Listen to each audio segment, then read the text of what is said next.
당신은 지금 이 영상을 보고 있다고 생각합니다. 하지만 물리학은 말합니다. 당신이 보고 있는 그 지금은 이미 사라진 과거라고. 그렇다면 우리는 도대체 언제를 살고 있는 걸까요?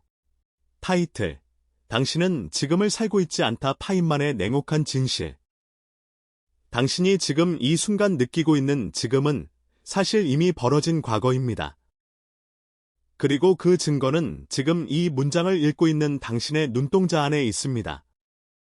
당신은 이 문장을 읽는 순간 자신이 실시간으로 세상을 경험한다고 믿습니다. 손끝이 화면에 닿는 감촉, 눈앞의 빛, 지금 들리는 소리. 모두 지금, 여기서, 동시에 벌어지는 일이라고 믿습니다. 리처드 파인만은 이 믿음이 왜 틀렸는지를 견딜 수 없을 만큼 정확히 알고 있었습니다. 그는 평생 눈에 보이는 것을 의심하는 훈련을 한 사람이었습니다. 그런데 그가 지금이라는 개념을 파고들며 발견한 것은 우리가 상상하는 것과는 정반대의 것이었습니다. 그는 지금이 실제하지 않는다는 사실이 아니라 지금이 존재하되 당신은 결코 그 안에 있을 수 없다는 사실을 발견했습니다. 그리고 지금 이 순간 당신의 몸 안에서도 똑같은 일이 벌어지고 있습니다. 당신이 이 문장을 읽고 그 의미를 이해하고 그렇구나 하고 고개를 끄덕이는 그 모든 과정 사이에는 당신이 평생 단 한 번도 인식하지 못한 시간의 틈이 존재합니다. 그 틈은 아주 작아서 보이지 않지만 그 틈 안에 당신이라는 존재의 가장 이상한 비밀이 숨어 있습니다. 그리고 그것이 의미하는 바는 이 영상의 마지막에 가서야 이해할 수 있습니다. 왜냐하면 그 비밀은 단지 뇌과학의 문제가 아니라 당신이 죽음을 어떻게 이해해야 하는지와 연결되어 있기 때문입니다. 지금은 그저 당신이 지금이라고 부르는 것이 사실은 존재한 적이 없다는 사실만 기억해 두십시오. 이야기를 하나의 실험에서 시작해 보겠습니다. 아주 단순한 실험입니다. 당신의 오른손을 들어 보십시오. 손가락 끝을 서로 마주 부딪혀 보십시오. 딱 하는 소리와 함께 손끝의 감촉이 동시에 느껴질 것입니다. 소리와 촉각이 정확히 같은 순간에 발생한 것처럼 느껴집니다. 완벽한 동시성입니다. 하지만 그것은 착각입니다. 손끝의 신경이 그 자극을 감지해 척수를 타고 뇌까지 올라가는 데 걸리는 시간은 대략 20에서 30m초입니다. 소리가 고막을 울려 청각피질에서 처리되는 데 걸리는 시간은 다시 다른 경로를 거칩니다. 두 감각은 서로 다른 속도로 서로 다른 시간의 뇌에 도착합니다. 그런데 당신은 그것을 하나의 완벽하게 동시적인 사건으로 경험합니다. 당신의 뇌가 그렇게 만들어 주기 때문입니다. 뇌는 서로 다른 시점에 도착한 감각 정보들을 붙잡아 마치 지휘자가 여러 악기의 소리를 하나의 화음으로 맞추듯 하나의 매끄러운 지금으로 편집합니다. 신경과학자들은 이 편집 작업에 걸리는 시간을 대략 80m초에서 500m초 사이로 추정합니다. 즉, 당신이 지금 이 순간이라고 인식하는 그 감각은 사실 이미 최소 0.08초, 많게는 0.5초 전에 벌어진 사건입니다. 당신은 지금을 살고 있지 않습니다. 당신은 지금으로부터 이미 늦은 재구성본을 살고 있습니다. 이것은 손끝 하나의 이야기가 아닙니다. 이것은 당신이 평생 단 한 번도 진짜 지금을 경험한 적이 없다는 이야기입니다. 그리고 이 지연은 뇌 안에서 끝나지 않습니다. 훨씬 더 근본적인 곳까지 뻗어 있습니다. 바로 빛입니다.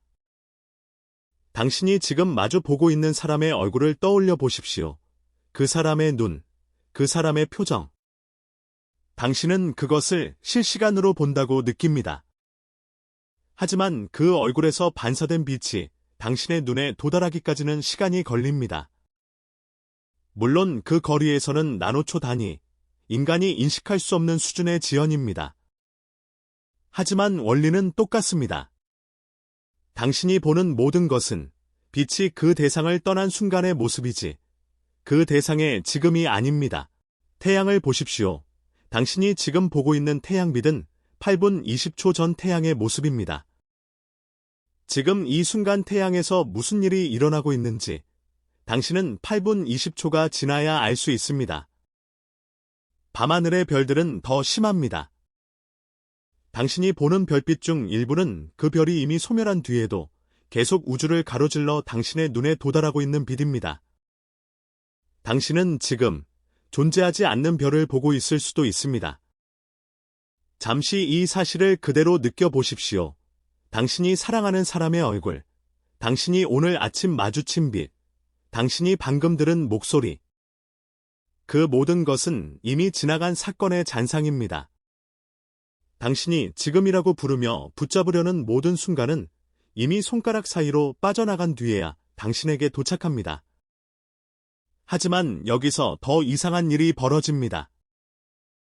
지금까지 이야기한 것은 단지 지연의 문제였습니다. 정보가 뇌에 도달하는 데 시간이 걸린다는 비교적 상식적인 이야기입니다. 그런데 파인만이 물리학의 심장부에서 발견한 문제는 이보다 훨씬 근본적입니다. 그것은 지연의 문제가 아니라 동시성 그 자체가 우주에 객관적으로 존재하지 않는다는 문제였습니다. 아인슈타인의 상대성 이론이 파인만 세대의 물리학자들에게 준 가장 불편한 선물은 이것이었습니다. 지금 이 순간, 저 멀리에서 무슨 일이 일어나고 있다는 문장 자체가 우주적으로 아무런 의미를 갖지 않는다는 것. 여기서 사고 실험을 하나 해보겠습니다. 이것은 물리학 교과서에서 흔히 쓰이는 방식이지만 당신이 직접 그 안에 들어가 보면 결코 흔하지 않게 느껴질 것입니다. 당신이 아주 빠르게 달리는 기차 안에 앉아 있다고 상상해 보십시오. 기차 밖 플랫폼에는 당신의 친구가 서 있습니다. 기차 한가운데서 전구가 하나 켜집니다.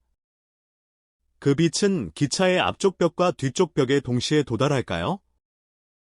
기차 안에 있는 당신에게는 그렇습니다. 빛은 양쪽 벽까지 같은 거리를 이동하므로 동시에 도달합니다. 하지만 플랫폼에 서 있는 친구가 보기에는 다릅니다. 기차가 앞으로 움직이고 있기 때문에 뒤쪽 벽은 빛을 향해 다가가고 앞쪽 벽은 빛으로부터 멀어집니다. 친구의 눈에는 빛이 뒤쪽 벽에 먼저 도달하는 것으로 보입니다. 같은 사건을 같은 순간에 서로 다른 두 사람이 관찰했는데 한 사람에게는 동시였던 일이 다른 사람에게는 동시가 아닌 일이 됩니다. 그런데 둘 중 누구도 틀리지 않았습니다. 둘 다 옳습니다. 이것이 바로 파인만과 그 세대의 물리학자들이 마주한 진실이었습니다. 지금이라는 절대적인 순간, 우주 전체에 걸쳐 공통으로 적용되는 하나의 지금은 존재하지 않습니다. 동시성은 관찰자에 따라 달라지는 상대적인 것입니다. 파인만은 이 개념을 설명할 때 복잡한 수식보다 먼저 직관을 흔드는 것을 좋아했습니다. 그는 학생들에게 종종 이렇게 되묻곤 했다고 전해집니다. 우리가 지금이라고 말할 때 그 말이 우주 전체에서 무엇을 가리키는지 확신할 수 있느냐고. 이것은 그의 정확한 문장이 아니라 그가 반복해서 강조했던 태도를 제가 풀어서 전하는 것입니다. 그는 아는 척하는 것을 가장 경계했던 사람이었고 자신이 직접 재구성할 수 없는 개념은 이해한 것이 아니라고 여겼습니다. 파인만이 젊은 시절 프린스턴에서 보낸 한 일화가 있습니다. 그는 동료들과 함께 시간과 인과율에 대해 토론하다가 늘 하던 방식대로 칠판에 수식을 걷어치우고 이렇게 되물었다고 전해집니다. 이걸 아주 단순하게 어린아이에게도 설명할 수 없다면 우리는 이것을 진짜로 이해한 게 아니다. 이 문장 역시 그의 철학을 요약해 전하는 것이며 정확한 워딩이 아니라 그가 평생 견지했던 원칙입니다. 그는 복잡함 속에 숨는 것을 지식이라 부르지 않았습니다. 그리고 그 원칙을 지금이라는 개념에 그대로 적용하면 우리는 아주 불편한 결론에 도달합니다. 지금은 우주의 속성이 아니라 관찰자의 위치와 속도에 따라 달라지는 지극히 개인적인 경험이라는 것입니다. 여기서 첫 번째 열린 고리가 닫힙니다. 당신이 이 영상 도입부에서 궁금해했던 것, 파인만이 견딜 수 없을 만큼 잘 알고 있었던 것, 그것은 바로 이것입니다. 그는 지금이 없다는 사실이 아니라 지금이 관찰자마다 다르게 정의된다는 사실, 그래서 우주에는 단 하나의 공통된 현재가 존재하지 않는다는 사실을 알고 있었습니다. 당신과 저 멀리 안드로메다 은하에 있는 어떤 존재가 동시에 지금을 말한다 해도 그 두 지금은 결코 같은 순간을 가리키지 않을 수 있습니다. 이 사실 앞에서 잠시 멈춰 보십시오. 우리는 평생 지금 우리는 같은 세상에 살고 있다는 감각을 당연하게 여기며 살아갑니다. 지금 이 순간 지구 반대편의 누군가도 지금을 살고 있다고 믿습니다. 하지만 물리학이 말하는 우주에는 그런 공통된 지금을 보장해주는 절대적인 무대가 없습니다. 당신의 지금과 그의 지금은 애초에 같은 눈금 위에 있지 않습니다. 여기까지 이해했다면 이제 새로운 질문이 열립니다. 만약 지금이라는 절대적 순간이 우주에 없다면, 그리고 당신의 뇌가 경험하는 지금조차 이미 지나간 과거의 재구성이라면 도대체 당신이라는 존재는 언제, 어디에 있는 것일까요? 이 질문에 답하려면 우리는 한 걸음 더 들어가야 합니다. 지연도 아니고 상대성도 아닌 세 번째 층위로. 바로 의식이라는 층위입니다. 신경과학자 벤저민 리베디 1980년대에 수행한 유명한 실험이 있습니다. 그는 피험자들에게 손가락을 자유의지로 움직이라고 지시하면서 동시에 뇌의 정기적 활동을 측정했습니다. 놀랍게도 피험자가 내가 지금 움직이기로 결심했다고 의식적으로 자각하기 약 350m초 전에 뇌는 이미 그 행동을 준비하는 전기 신호를 발생시키고 있었습니다.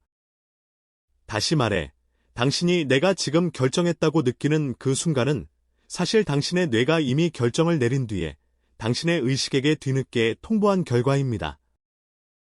당신은 결정의 주체가 아니라 결정을 사후에 보고받는 관객에 가깝습니다. 이 실험은 지금까지도 논쟁적입니다. 자유의지가 없다는 결론까지 확대 해석하는 것은 성급하다는 반론도 많습니다. 하지만 이 실험이 확실히 보여주는 것 하나는 당신이 지금 이 순간 내가 선택하고 있다고 느끼는 그 생생한 감각조차 이미 지나간 뇌 활동의 뒤늦은 재구성이라는 사실입니다.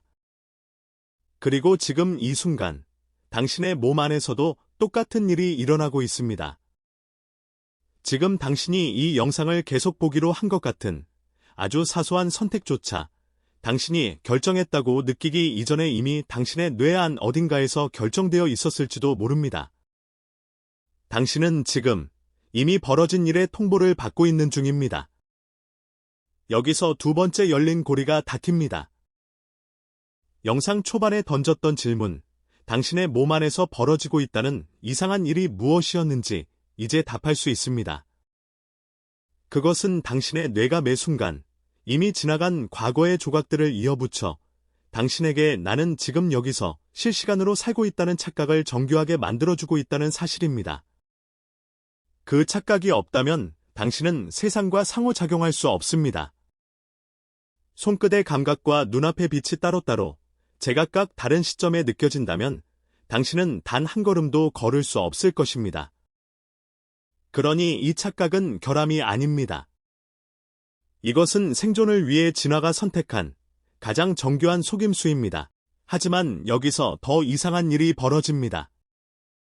세 번째 고리, 처음부터 당신에게 약속했던 그 질문이 남아 있습니다. 만약 당신의 지금이 이미 과거이고 당신의 결정이 이미 지나간 뇌 활동의 통보에 불과하며 우주 전체에 공통된 지금조차 존재하지 않는다면 당신은 대체 언제 살아있는 것입니까? 이 질문에 답하기 위해 파인만이 즐겨 사용했던 또 다른 사고방식을 빌려와야 합니다. 그는 어떤 현상을 이해할 때 그것을 만들어낼 수 있는가로 판단했다고 전해집니다. 이건 역시 그가 실제로 남긴 것으로 널리 알려진 원칙을 제가 풀어 전하는 것입니다. 이해란 재현할 수 있는 능력이라는 것. 그렇다면 우리는 이렇게 물어야 합니다. 당신이라는 지금은 무엇으로 만들어져 있습니까? 답은 이렇습니다. 당신이라는 지금은 단일한 점이 아니라 겹겹이 쌓인 지연들의 총합입니다. 손끝의 신경 지연, 빛의 도달 지연, 뇌의 편집 지연, 그리고 의식이 결정을 통보받는 지연. 이 모든 지연이 층층이 쌓여 나는 지금 여기 존재한다는 하나의 단단한 감각으로 응축됩니다. 당신이라는 존재는 사실 과거의 파편들을 정교하게 압축해서 만들어낸 하나의 조각상입니다. 살아 움직이는 것처럼 보이지만 재료는 전부 이미 지나간 시간입니다. 이제 마지막 세 가지 조각을 하나로 모아보겠습니다. 당신의 뇌는 과거의 감각들을 이어붙여 지금이라는 착각을 만들어냅니다. 당신의 우주는 관찰자마다 서로 다른 지금을 허용할 뿐 단 하나의 공통된 현재를 보장하지 않습니다. 그리고 당신의 결정조차 당신이 자각하기 전에 이미 내려져 있습니다. 이 세 가지를 나란히 놓고 보면 지금까지 우리가 나눈 이야기가 정확히 하나의 문장으로 수렴합니다. 당신이 지금 살아있다고 느끼는 그 생생한 확신은 사실 당신이 이미 지나가 버린 것들을 붙잡아 만든 가장 정교하고 가장 필사적인 발명품입니다. 그리고 그것이 의미하는 바는 이것입니다. 죽음이 두려운 이유 중 하나는 우리가 지금 여기 존재하다가 어느 순간 존재하지 않게 된다는 단절을 상상하기 때문입니다. 하지만 지금까지 살펴본 대로라면 당신은 애초에 지금이라는 단일한 점 위에 서 있었던 적이 없습니다. 당신은 처음부터 끝까지 과거라는 재료로 끊임없이 재조립되는 하나의 흐름이었습니다. 매 순간이 이미 지나간 것들의 재구성이었다면 지금 이 순간 존재를 멈춘다는 것 역시 당신이 상상하는 것과 같은 방식의 단절이 아닐지도 모릅니다. 파인만은 죽음을 앞두고도 호기심을 잃지 않았던 사람으로 알려져 있습니다. 그는 자신의 병상에서마저 자신의 몸에서 일어나는 일을 하나의 물리 현상으로 관찰하려 했다고 전해집니다. 이것은 그가 남긴 정확한 말이 아니라 그를 곁에서 지켜본 사람들이 공통적으로 전하는 태도입니다. 그는 두려움조차 데이터로 대했습니다. 당신에게도 같은 태도가 허락되어 있습니다. 지금 이 순간이 이미 지나간 과거의 재구성이라는 사실은 허무가 아니라 초대일 수 있습니다. 당신이라는 존재가 매 순간 새롭게 조립되고 있다면 당신은 매 순간 다시 만들어질 자격이 있는 존재이기도 합니다. 당신은 지금 이 문장을 읽고 있다고 느낍니다. 하지만 이 문장은 이미 당신의 눈을 지나, 당신의 뇌를 지나 재구성되어 당신에게 도착한 뒤입니다. 그렇다면 묻고 싶습니다. 당신이 정말로 붙잡고 싶은 것은 지금이라는 순간입니까? 아니면 그 지금을 만들어내고 있는 당신이라는 끊임없는 재구성 그 자체입니까? 그 답을 찾는 여정은 다음 이야기에서 계속됩니다.